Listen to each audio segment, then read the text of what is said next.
여러분, 부가 쌓이는 집에는 무조건 이것이 있습니다. 네, 절대 이것이 없는 부잣집은 어디에도 없어요. 여러분, 여러분의 집에는 이것이 얼마나 있나 꼭 한번 살펴보세요.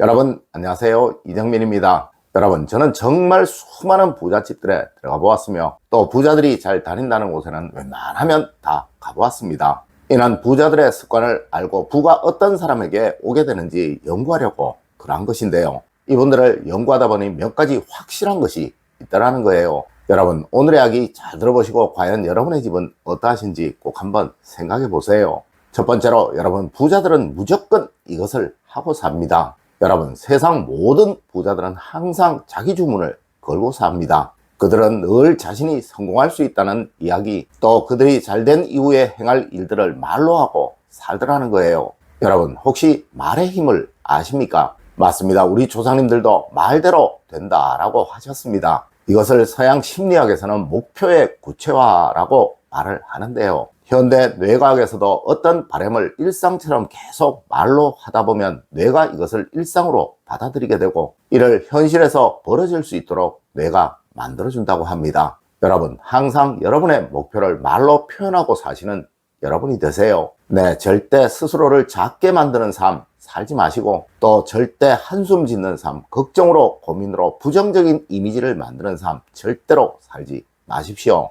두 번째로, 여러분, 부가 쌓이는 집에는 책이 항상 아주 많습니다. 여러분, 풍수학에서 책은 집안의 양기를 강하게 하는 역할을 한다고 합니다. 네, 세상 어느 부잣집이든 책이 없는 집은 없으며 그들의 집에는 항상 책이 아주 많더라는 거예요. 물론 어디 상자에 박스에 넣어둔 책을 말하는 것이 아니라는 것 다들 잘 아시죠? 네, 진열된 책, 볼 수 있는 곳에 정리되어 있는 책들을 말씀드리는 거예요. 하여 우리 조상님들은 책이 많은 집은 절대 몰락이 없다고 하셨으며 이로 인해 책을 너무나도 소중히 다루셨던 것입니다. 여러분, 작은 진열장이라도 좋습니다. 아니, 벽에 붙일 수 있는 책꽂이라도 좋습니다. 무조건 책은 책꽂이에 잘 정돈하시는 습관 꼭 가지십시오. 그리고 거실에 한두 권 정도 두시는 것 절대 잊지 마시고요. 세 번째로, 여러분, 부자들은 절대로 급하지 않습니다. 여러분, 부자들은 억지로라도 미소를 지으려고 노력합니다. 네, 그들은 정말 매일 웃는 연습을 많이 합니다. 이는 사람을 만남에 가장 중요한 것이 상대에게 주는 나의 이미지이고 이를 웃음을 통해 더 좋게 만들려고 그렇게 하는 거예요.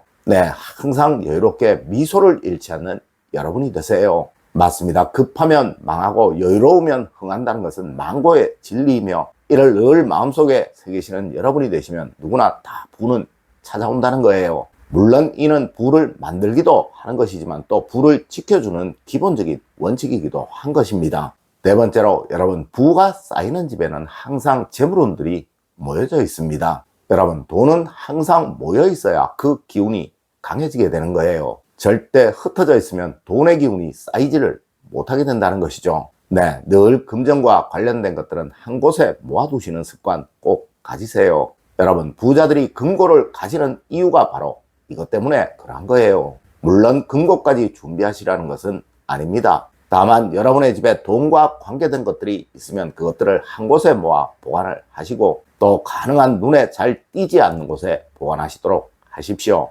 다섯 번째로, 여러분, 부가 쌓이는 집에는 항상 그림이 걸려 있습니다. 여러분, 세상 어느 부잣집이라도 그림이 없는 집은 없습니다. 그들은 항상 집 빈 벽에 그림을 걸어둔다는 것이죠. 물론 이는 우리 조상님들 역시 그러하셨습니다. 좋은 글귀를 벽에 걸면 명예가 따른다고 하셨고 좋은 그림을 벽에 걸면 부귀가 따른다고 하셨습니다. 하여 풍수에서 부를 생성하는 물건 중에 최고로 치는 것이 바로 그림인 거예요. 하지만 이런 그림들도 걸릴 곳이 있으니 절대 돈과 관계되는 그림을 현관 안에 두시는 일 없도록 하세요. 물론 안방에도 이런 그림들은 과히 좋지 않습니다.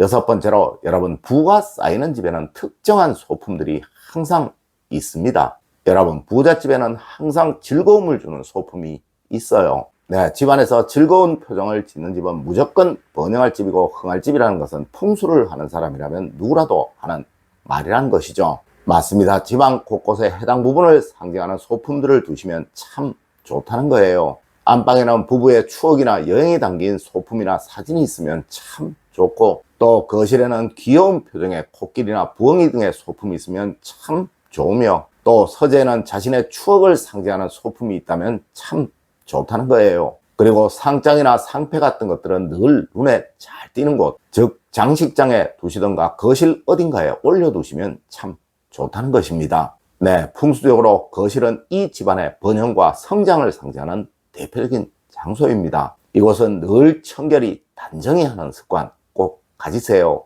7번째로, 여러분, 부가 생성되는 집에는 항상 생기가 아주 많습니다. 여러분, 풍수의 기본은 집안에 얼마나 생기가 많느냐, 얼마나 사기가 없느냐입니다. 네, 식물이나 초목, 꽃과 같은 것들이 집안에 있어서 해가 될 이유가 전혀 없다는 것이죠. 다만 이런 것들을 사기가 가득하도록 만들어서는 안 되는 거예요. 네, 생기보다 중요한 것이 사기가 없게 만드는 것입니다. 무조건 죽은 것, 버릴 것, 오래되어 앞으로 사용할 일이 절대로 없는 것, 또 어디서 주워온 것, 남에게 얻어온 괴상한 것, 이런 것들 집에 두지 않는 습관 꼭 가지십시오.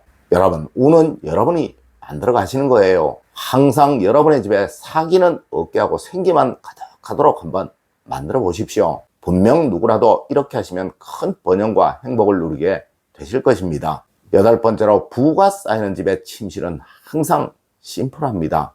여러분, 침실이 깔끔하고 또 침실에 최소한의 가구만 두고 있으면 어느 집이든 정말 웬만해서는 불행을 겪지 않게 됩니다. 네, 이는 부자들의 집에서 가장 중요한 특징이라는 것이죠. 여러분, 항상 여러분이 주무시는 곳이 얼마나 청결한지, 얼마나 편안한지를 살피시는 여러분이 되세요. 맞습니다. 가난으로 고생하는 사람들은 어느 누구를 막론하고 침실에 굉장한 불편함이 있으며, 또한 이 침실이 아주 어수선하고 혼란스럽습니다. 9번째로, 여러분, 부자들은 옳고 그름을 판단하는 능력이 아주 뛰어납니다. 여러분, 사람의 능력은 거의 대부분 비슷합니다. 네, 어느 곳에 어떻게 힘을 쓰느냐가 중요한 거예요. 실제로 부자가 된 사람들과 가난으로 고생하는 사람들의 가장 큰 차이는 바로 판단력의 차이라고 합니다. 이는 현대 심리학에서 이미 발표된 논문이기도 한데요. 맞습니다. 부자들은 항상 옳은 한 길을 가려고 노력하고, 또 가난으로 고생하는 사람들은 이 길 저 길 다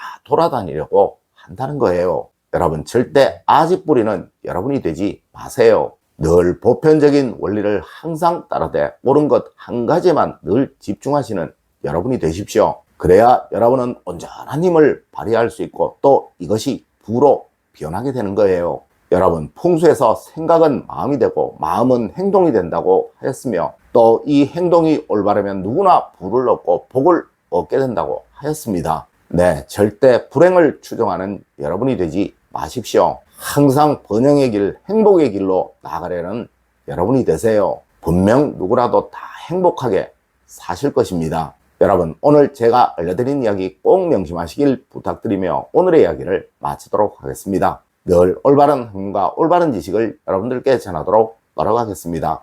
여러분, 긴 시간 감사드립니다. 감사합니다.